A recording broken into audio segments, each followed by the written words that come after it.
الحمدللہ رب العالمین والصلاة والسلام علی سید الانبیاء والمرسلین اما بعد فاعوذ باللہ من الشیطان الرجیم بسم اللہ الرحمن الرحیم۔ الحمدللہ حضرت ابراہیم علیہ السلام کے بارے میں واقعات چل رہے ہیں، بیان چل رہا ہے،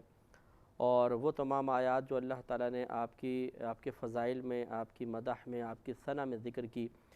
جن آیات کریمہ سے حضرت ابراہیم علیہ السلام کی شخصیت کے مختلف پہلو جاننے کا موقع مل رہا ہے، اور جو آپ نے تبلیغ دین کے سلسلے میں آزمائشوں کا سامنا کیا وہ سب آپ کی خدمت میں پیش کرنے کی سعادت حاصل ہو رہی ہے۔ پچھلی دفعہ آپ کو یاد ہے کہ سورہ صافات میں حضرت ابراہیم علیہ السلام کا حضرت اسماعیل علیہ السلام کو ذبح کرنے کا واقعہ عرض کیا تھا، اور اس کی بنیاد اصل میں خواب تھا، جیسے کہ آیات میں آپ نے سماعت فرمایا تھا کہ ابراہیم علیہ السلام کو خواب نظر آیا، اور اللہ تبارک و تعالیٰ نے آپ کو ایک روایت کے مطابق حدیث میں ہے کہ 3 دن لگاتار یہ خواب دکھایا کہ آپ اپنے بیٹے کو ذبح کر دیں، اور پھر آپ نے اللہ تعالیٰ کے حکم سے اپنے بیٹے کو ذبح کیا، تو ذبح کرنے کی کوشش فرمائی۔ وہ الگ بات ہے کہ اللہ تعالیٰ نے ایک ذبح عظیم یعنی مینڈھا ان کی جگہ پہنچا دیا، تو اس پر بس اس جہت سے کلام ابھی باقی تھا کہ دیکھیں خواب صرف انبیاء علیہم السلام کے لیے شرعی حجت ہوتے ہیں، اس کے علاوہ کسی کا خواب شرعی دلیل نہیں بنتا۔ حجت مینز دلیل۔ تو اگر ہم کوئی خواب دیکھتے ہیں، چاہے وہ کتنا ہی پاکیزہ اور نورانی ہمیں کیوں نہ محسوس ہو، اگر اس میں کسی ایسے کام کا حکم دیا جائے جو ہماری شریعت میں ناجائز ہے، منع ہے، حرام ہے، ممنوع ہے، تو یاد رکھیں ہم اپنے خواب کو بنیاد بناتے ہوئے یا خواب میں موجود بزرگوں کو یا نورانیت کو دلیل بناتے ہوئے اس کو حق کہتے ہوئے ممنوع کام کرنے کو جائز قرار نہیں دے سکیں گے۔ مثلا آپ نے دیکھا ایک بڑا نورانی ماحول ہے، بہت سارے بزرگ بیٹھے ہوئے ہیں، اور ان میں سے کسی نے معاذ اللہ ثم معاذ اللہ یہ کہا کہ تم فلاں کو قتل کر دو،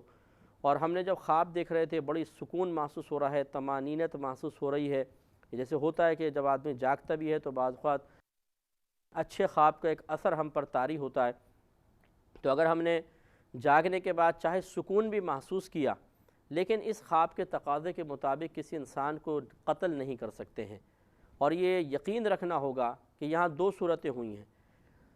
یا تو ایسا ہوا ہے کہ وہ اصل میں شیاطین تھے جو بزرگوں کی شکل میں آ گئے تھے اور انہوں نے ہمیں غلط کام کا حکم دیا ہے، اور یا پھر ایسا ہوا ہے کہ انہوں نے کچھ اور کہا اور ہمیں خواب میں سنا کچھ اور ہے۔ تو غرض ہے کہ دونوں صورتوں میں اگر وہ بالفرض شیاطین ہیں اور بزرگوں کی شکل میں آ گئے ہیں تب بھی ان کا کہنا ماننا صحیح نہیں، اور بالفرض اگر وہ واقعی بزرگ تھے تو جب ہمارے سننے میں غلطی ہوئی تب بھی اس ممنوعہ کام کو نہیں کر سکتے، کیونکہ جو انہوں نے فرمایا وہ ہم نے سمجھا نہیں، اور جو ہم نے سنا حقیقتاً وہ انہوں نے کہا نہیں ہے۔ اور اس میں کوئی تعجب کی بات نہیں ہے کہ شیطان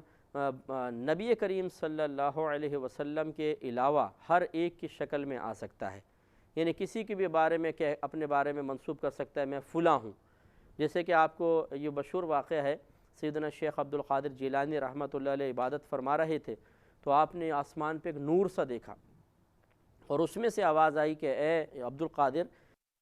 میں تیرا رب ہوں، اور میں تیری عبادت سے اتنا خوش ہو گیا ہوں کہ اب میں نے تجھ پر نماز کو معاف کر دیا۔ تو حضرت شیخ عبد القادر جیلانی رضی اللہ تعالی عنہ نے سوچا کہ یہ کیسے ہو سکتا ہے کہ میرے جد امجد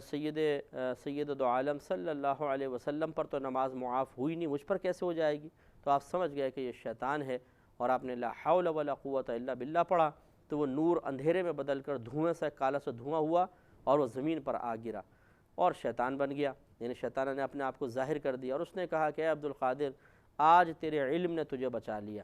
یہ دوسرا وار تھا، آپ نے فرمایا کہ نہیں مجھے میرے علم نے نہیں بلکہ اللہ تبارک و تعالیٰ کے فضل و کرم نے بچا لیا۔ تو آپ یہ دیکھیے کہ شیطان جب آپ کے سامنے آ کر اتنے بڑے اللہ کے ولی کے سامنے آ کر، جن کے بارے میں خود علماء کرام نے لکھا کہ آپ غوثیت کبریٰ کے مقام پر فائز تھے، یہ اولیاء کا ایک بڑا درجہ ہوتا ہے غوثیت کبریٰ، آپ تھے، اور پھر قرب قیامت کے وقت حضرت امام مہدی رضی اللہ تعالی عنہ غوثیت کبریٰ کے مقام پر فائز ہوں گے، تو آپ اندازہ کریں کہ جب ایک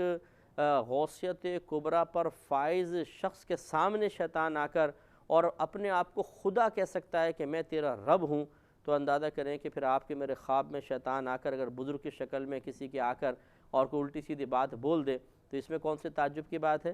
لہٰذا ہماری وہ بہنیں بھی ذرا درس حاصل کریں کہ جو غیبتوں چغلیوں کے اندر مشغول رہتی ہیں، علم دین کی الف بے بھی ان کو نہیں آتی ہے، الٹے سیدھے کام کرتی رہی ہیں زندگی کے اندر، لیکن آخری عمر کے اندر آ کے تھوڑا بہت نماز وغیرہ شروع کر دیں اور پھر ان کو خواب میں اس قسم کا کوئی بزرگ نظر آ جاتے ہیں تو وہ فوراً ولیہ بن کے بیٹھ جاتی ہیں، اور پھر ان کو خواب میں جو گائیڈ لائن ملتی رہتی ہے وہ لوگوں کے سامنے ظاہر کر کے اور وہ اپنا ایک حلقہ ارادت بنا لیتی ہیں، تعویذیں بھی دے رہی ہیں، اور مشہور ہو جاتا ہے جی ان پہ بزرگ کی سواری آتی ہے، آنکھیں بند کر لیں گی، بزرگ آ گئے جی، بزرگ سوالوں کے جواب دے رہے ہیں۔ تو یہ عموماً شیطان ہوتے ہیں جو اس طرح عورتوں کے اوپر قابو پا کر اور ان کے ذریعے پہلے بظاہر کچھ اچھے کام کرواتے رہتے ہیں اور پھر ایسا ایمان سلب کر کے بھاگتے ہیں کہ انسان کو پتہ بھی نہیں چلتا اور وہ بے ایمان اور مرتد ہو کے مر جاتا ہے۔ تو میں معاذ اللہ یہ نہیں کہہ رہا ہوں کہ ایسی جو بھی خواتین کام کر رہی ہیں وہ ضرور اسلام سے دور ہو جائیں گی یا معاذ اللہ اسلام سے دور ہیں، یہ ہم نہیں کہہ رہے، بلکہ ہم یہ خدشے کی نشاندہی کر رہے ہیں کہ یہ بہت ہی خطرناک معاملہ ہوتا ہے۔ خوابوں کے اوپر کسی کی بزرگی کی بنیاد نہ رکھی جائے، خصوصاً اپنے بارے میں خوش فہمی میں مبتلا ہو جانا۔ میں بھی اپنے عمل آپ سے زیادہ بہتر جانتا ہوں میں کیا کیا کرتا ہوں، اور آپ بھی اپنے اپنے اعمال کے بارے میں جانتے ہیں کہ آپ کیا کرتے رہے ہیں، تو ان تمام اعمال کو افعال کو نظر انداز کر کے بس ایک خواب پر اپنی بزرگی کی بنیاد رکھ لینا کہ جی مجھے بزرگ نظر آ گئے تو اس کا مطلب میں بھی بزرگ بن گیا، اور پچھلے سارے جتنے بھی معاملات ہوں ان سب کو ہم فراموش کر دیں اور بیٹھ گئے جی مسند کے اوپر اور لوگوں کو واعظ و نصیحت شروع کر دی۔ حالانکہ غیر عالم کے لیے تو بیان کرنا ہی منع ہوتا ہے، واعظ و نصیحت ہی منع ہوتی ہے، لیکن یہ حضرات اس قسم کے لوگ جو ہیں وہ ایک خواب دیکھنے کے بعد اپنے آپ کو نامعلوم کتنا بڑا امام اعظم ابو حنیفہ سمجھنا شروع کر دیتے ہیں کہ پھر علماء بھی حقیر نظر آتے ہیں، مفتیان کرام بھی پاؤں کی خاک بن جاتے ہیں، اور ان کی زبان سے وہ مناقب جاری ہو جاتے ہیں اور بڑے واعظ و نصیحت اور پرمغز کلام اور گہرے گہرے کلام شروع ہو جاتے ہیں، معرفت سے بھرپور کلام اس کو کہتے ہیں، اور لوگوں کو پاگل بنا رہے ہوتے ہیں۔ بیچارے لوگ ان کے دام تصویر میں پھنس کر اپنی آخرت بھی برباد کر رہے ہوتے ہیں اور خود ان کی آخرت بھی برباد ہو رہی ہوتی ہے۔ اس لیے ہماری گزارش یہ ہے، ایک مشورہ ہے، قبول کریں تو ٹھیک، نہیں کریں تو آپ کی مرضی ہے، کہ اس قسم کے کوئی خواب نظر آئیں تو بس اس کو کسی کو سنائیں بھی نہیں، بلکہ عاجزی انکساری کا دامن تھامتے ہوئے سوچیں ہم اس قابل کہاں ہیں کہ ہمارے اعمال کیا ہیں، اور سب کچھ معاملات ہمارے سامنے ہیں، کہ ایسے کوئی بزرگ ہمارے خواب میں آئیں اور اس کو چھپا لیں، کسی کے سامنے ظاہر نہ کریں، ورنہ ہمارا اس فیلڈ میں بڑا پرانا تجربہ ہے، ہزاروں لوگ ہمارے سامنے اس طرح کے، ہزاروں نہیں تو سینکڑوں کہہ لیں، میں مبالغے سے پیچھے آ جاتا ہوں کہ سینکڑوں لوگ ایسے ہماری زندگی میں آئے ہیں، ہمارے سامنے اس فیلڈ میں ہمیں نظر آئے ہیں کہ جو اسی قسم کی خوش فہمیوں میں مبتلا ہو کر اپنی آخرت کو برباد کر بیٹھے ہیں، خود بھی ہلاک ہوئے ہیں، دوسروں کو بھی ہلاک کیا ہے۔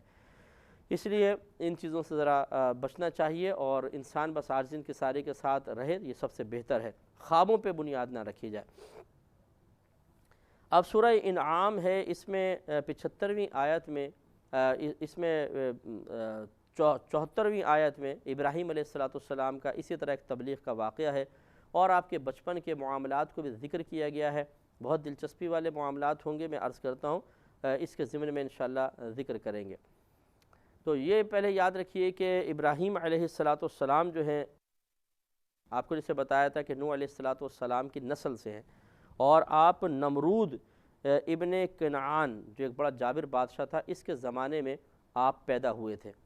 اور بڑی آپ کو حیرت ہوگی کہ جیسے فرعون نے ایک خواب دیکھا تھا کہ ایک آگ آئی ہے مصر کی طرف سے اور اس کے محل پہ گری ہے اور محل کو جلا دیا، اسی طریقے سے کنعان نے بھی ایک خواب دیکھا تھا۔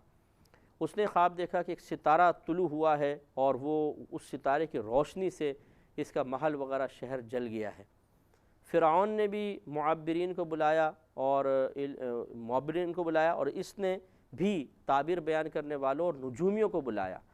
انہوں نے بھی یہ تعبیر دی کہ ایک لڑکا پیدا ہوگا جو تمہاری حکومت کے زوال کا سبب بنے گا، اور کنعان کے معبرین نے بھی اس کو یہ بتایا کہ تمہارے یہاں کوئی لڑکا پیدا ہوگا جو تمہاری حکومت کے زوال کا سبب بن جائے گا۔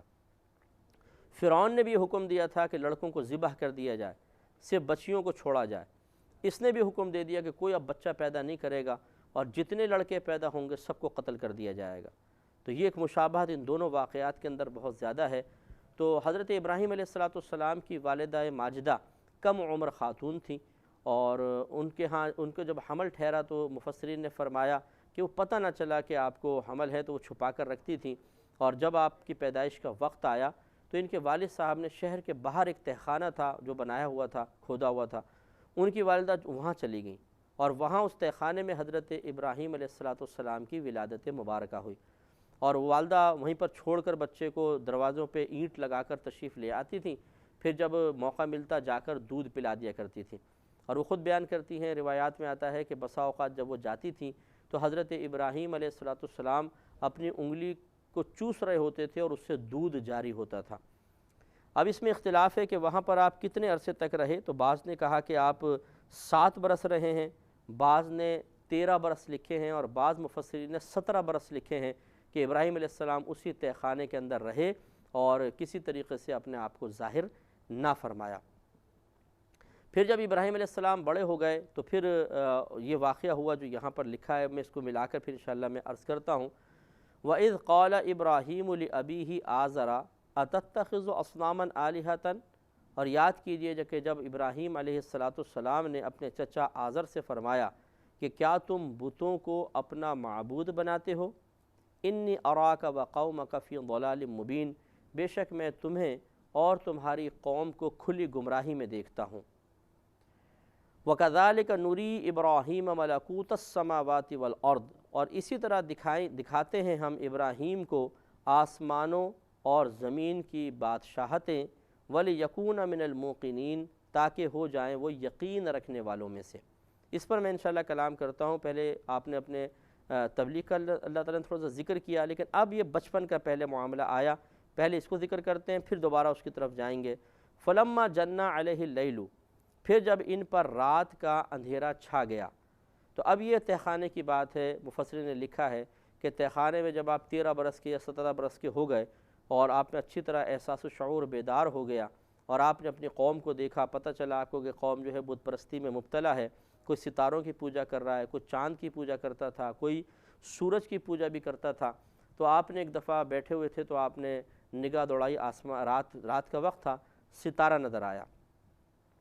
رآ کوکبن، تو آپ نے ایک ستارہ دیکھا، قال ھذا ربی، آپ نے شاید فرمایا کہ ویسے لفظی ترجمہ آپ نے فرمایا یہ میرا رب ہے، لیکن مفسرین نے اس کی تفسیر بیان کی کہ آپ نے فرمایا کیا اس کو میرا رب کہتے ہو، اس کو میرا رب ٹھہراتے ہو؟ فلما افلا، پھر جب وہ ستارہ، جب سورج نکلا ستارہ غائب ہو گیا، جب وہ ستارہ ڈوب گیا، قالا، تو آپ نے شاید فرمایا کہ لا احب الآفلین، مجھے ڈوب جانے والے پسند نہیں ہیں۔ گویا کہ خود آپ نے ایک مطلب پہلے بات بیان کی کہ کیا یہ میرا رب ہو سکتا ہے، یہ نہیں کہ رب بنا رہے ہیں، کیا اس کو رب ٹھہراتے ہیں لوگ؟ پھر جب ڈوب گیا تو پھر آپ نے گویا کہ ایک حقیقی دلیل آپ کے سامنے آئی اور آپ نے اسی کو بیان فرمایا کہ ڈوبنے والے تو مجھے پسند نہیں، اگر میرا رب ہوتا تو اس طریقے سے غائب نہ ہوتا، اس طریقے سے کسی سے مسخر نہ ہو جاتا، اس طرح سورج کے سامنے اپنی حقیقت نہ کھو بیٹھتا، میرا رب تو بڑا عظیم ہے۔ فلما رأى القمر بازغا، پھر جب آپ نے چاند کو چمکتے ہوئے دیکھا، قال ھذا ربی، آپ نے فرمایا کہ اس کو میرا رب کہتے ہو؟ فلما افلا، پھر جب وہ چاند بھی ختم، ڈوب گیا، قال لئن لم يهدني ربی لأکونن من القوم الضالین، کہ اگر مجھے میرا رب ہدایت نہ کرتا تو میں بھی انہی گمراہوں میں سے ہوتا۔ یعنی آپ نے الحمدللہ نہ چاند کو اپنا رب مانا، نہ سورج کو اپنا رب مانا، نہ ستارے کو مانا کہ اگر اللہ تعالیٰ، اور آپ نے پھر اقرار فرمایا اگر اللہ مجھے ہدایت نہ دیتا تو یقینی سی بات ہے کہ پھر ان کو میں بھی ان قوم کے روش میں چل کر مان لیتا۔ فلما رأى الشمس بازغة، پھر جب آپ نے سورج کو چمکتے ہوئے دیکھا، قال ھذا ربی ھذا اکبر، آپ نے فرمایا کہ کیا اس کو میرا رب ٹھہراتے ہو، یہ پہلے والوں سے بڑا ہے، یعنی سورج بہت بڑا ہے۔ لیکن فلما افلت، پھر جب آپ نے دیکھا کہ وہ بھی ڈوب گیا، قالا، تو آپ نے شاید فرمایا یا قومی، اے میری قوم، انی بریء مما تشرکون، میں بیزار ہوں تمام چیزوں سے جنہیں تم شریک ٹھہراتے ہو، اللہ تعالیٰ کا شریک ٹھہراتے ہو۔ انی، بے شک میں، وجہت، اپنا چہرہ جھکاتا ہوں، وجہت وجہیہ، میں اپنا چہرہ چھپاتا ہوں، للذی، جھکاتا ہوں، للذی، اس ذات کے لیے، فطر السماوات والارض حنیفا، کہ جس نے زمین و آسمان کو بنایا، اور میں اپنا چہرہ اس طرح جھکاتا ہوں کہ ہر باطل سے اعراض کر کے اللہ کی طرف متوجہ ہو جاتا ہوں۔ وما انا من المشرکین، اور میں مشرکین میں سے نہیں ہوں۔ وحاجہ قومہ، اور ان کی قوم ان سے جھگڑنے لگی۔ تو اب یہ دیکھیں بس صورتحال کہ آپ نے پہلے جب جوان ہوئے آپ نے تمام چیزوں پر ایک عقلی لحاظ سے بھی دلیل قائم کی کہ یہ چیزیں رب نہیں ہو سکتی، اور اس کے بعد اعلانیہ طور پر آپ نے اپنی قوم کے سامنے یہ اعلان کر دیا کہ میرا رب تو اللہ تعالیٰ، اور میں ان معبودان باطلہ کو نہیں مانتا ہوں، اپنے رب کے رب ہونے کا اقرار کرتا ہوں اور اسی کی طرف متوجہ ہوتا ہوں۔ اب وہ پہلے والی چیز ملا لیجئے کہ وَإِذْ قَالَ إِبْرَاهِيمُ لِأَبِيهِ آزَرَ أَتَتَّخِذُ أَصْنَامًا آلِهَةً، یاد کیجئے کہ جب ابراہیم نے اپنے چچا سے کہا، چچا آزر سے کہا کہ کیا آپ بتوں کو اپنا معبود ٹھہراتے ہیں؟ انی اراک وقومک فی ضلال مبین، بے شک میں دیکھتا ہوں آپ کو بھی اور آپ کی قوم کو بھی کہ وہ کھلی گمراہی میں ہے۔ اور پھر وَكَذَلِكَ نُرِي إِبْرَاهِيمَ مَلَكُوتَ السَّمَاوَاتِ وَالْأَرْضِ، اور اسی طرح دکھاتے ہیں ہم ابراہیم کو آسمانوں اور زمین کی بادشاہت، وَلِيَكُونَ مِنَ الْمُوقِنِينَ، اور تاکہ ہو جائے وہ اچھی طرح یقین کرنے والوں میں سے۔ تو اب ایک تو یہ چاند سورج ستارے پر دلائل قائم کر کے آپ نے ان کے معبود ہونے کو باطل قرار دے دیا اور ثابت فرمایا۔ اس کے بعد یہ جو آیت ہے کہ وَكَذَلِكَ نُرِي إِبْرَاهِيمَ، ہوا یہ کہ ایک صخر، ایک پہاڑ تھا جس پر حضرت ابراہیم علیہ السلام کو اللہ تعالیٰ نے کھڑا فرمایا اور پھر آپ پر تمام زمین و آسمان کی چیزوں کو منکشف فرما دیا۔ اس میں مفسرین کا ضرور اختلاف ہے کہ یہ رؤیت چشمان ظاہری سے تھی یا روحانی اعتبار سے تھی، آنکھیں بند کی اور سب کچھ منکشف ہونا شروع ہو گیا، لیکن اس پر سب متفق ہیں کہ جو کچھ زمین میں تھا، جو کچھ ساتوں آسمانوں میں تھا، سب کا سب ایک ہی مقام پر رہتے ہوئے ابراہیم علیہ السلام نے ملاحظہ فرما لیا۔ تو غور کیجئے کہ ایک نبی کی طاقت کا عالم کیا ہے، اللہ تعالیٰ کی عطا سے، اس کے کرم سے، اس کے فضل سے، اس کے دیے سے، کہ وہ ایک مقام پر بیٹھ کر پوری کائنات کی ایک ایک چیز کو ملاحظہ فرما رہا ہے۔ مفسرین نے فرمایا کہ ابراہیم علیہ السلام کو اللہ تعالیٰ نے سب کچھ دکھا دیا جس سے آپ کا یقین انتہائی پختہ ہو گیا۔ تو غور کیجئے کہ جب ابراہیم علیہ السلام کی نگاہ کی وسعت کا یہ عالم ہے، تو ہمارے نبی کریم صلی اللہ علیہ وسلم تو آپ سے بھی بڑھ کر ہے فضیلت میں، کمال میں، آپ کی نگاہوں کی وسعت کا عالم کیا ہوگا؟ اس پہ انشاءاللہ زندگی رہی تو نیکسٹ پروگرام میں بھی کلام کریں۔